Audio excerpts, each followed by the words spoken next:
ہریرہ رضی اللہ عنہ نے بیان کیا کہ فاقے کی وجہ سے میں سخت مشقت میں مبتلا تھا۔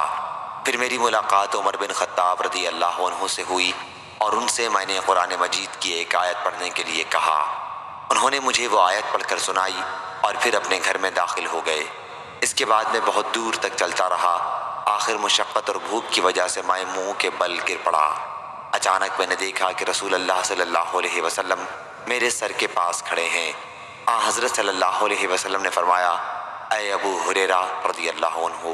میں نے کہا، حاضر ہوں یا رسول اللہ صلی اللہ علیہ وسلم، تیار ہوں۔ پھر حضرت صلی اللہ علیہ وسلم نے میرا ہاتھ پکڑ کر مجھے کھڑا کیا۔ آپ سمجھ گئے کہ میں کسی تکلیف میں مبتلا ہوں۔ پھر آپ مجھے اپنے گھر لے گئے اور میرے لیے دودھ کا ایک بڑا پیالہ منگوایا۔ میں نے اس میں سے دودھ پیا۔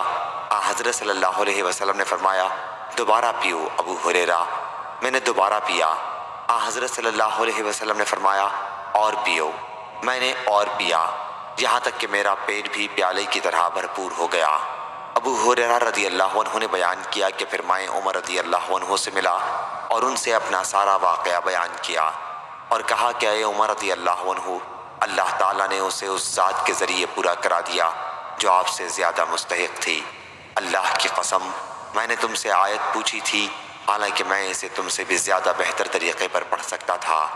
عمر رضی اللہ عنہ نے کہا، اللہ کی قسم، اگر میں نے تم کو اپنے گھر میں داخل کر لیا ہوتا اور تم کو کھانا کھلا دیتا تو لال لال عمدہ اونٹ ملنے سے بھی زیادہ مجھ کو خوشی ہوتی۔